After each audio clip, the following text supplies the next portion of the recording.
కళ్యాణ్ చక్రవర్తి ఒక 14 ఏళ్ల క్రితం శ్రీకాకుళంలో బస్ ఎక్కి విజయనగరం వచ్చాడు. అవునండి. వచ్చినప్పుడు ఆయన మనసులో ఏమన్నా విజయ ప్రణాళికలు, లేదంటే అంబానీ అంత అవ్వాలి, లేదంటే ఈరోజు ఇంత అవ్వాలి, ఇట్లాంటి ఆలోచనలు ఏమైనా ఉండేనా అప్పుడు? లేదండి. ఏమవుతానని అనుకున్నాను. ఏమవుతానని అనుకున్నాను. ఏమవ్వాలి నన్ను అనుకోలేదు. వచ్చా ఏమవుతుందో నా లైఫ్ అనుకున్నాను. అసలు ఏమవుతుందో అనుకున్నాను. ఓకే. ఏమవ్వాలో నేను అనుకోలేదు. ఎందుకంటే చేతిలో డబ్బులు లేవు. ఊరు నుండి వచ్చాను. ఇక్కడ మా వైఫ్ వాళ్ళ తమ్ముడు రాజేష్ అని మా బ్రదర్ ఇలా ఓకే. ఆయన ఒక మాట అన్నాడు, బావగారు మీకు మేము ఉన్నాం వచ్చేయండి అని నన్ను అన్నాడు.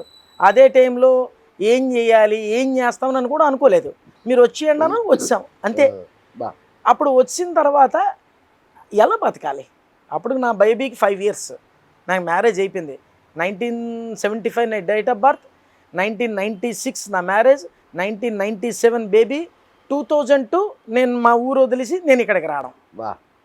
ఎందుకు మా ఊరు వదిలేసి వచ్చానంటే ఇప్పుడు ఇందాక చెప్పాను కదా, అదే సమస్యలు, ఏదో ఒక సమస్య, ఫైనాన్షియల్ సమస్య. అంటే చిన్న వయసులో పెళ్లి చేసుకొని అప్పుడు మనకి ఏంటంటే బాధ్యత అంటే ఏంటి, డబ్బులు అంటే ఏంటి, ఫైనాన్షియల్స్ ఏంటి అంటే ఏంటి, అప్పుడు మనకు ఆ ఏజ్లో తెలియక చేసే కొన్ని తప్పుల వల్ల నేను ఎవరిని నిందించట్లేదు.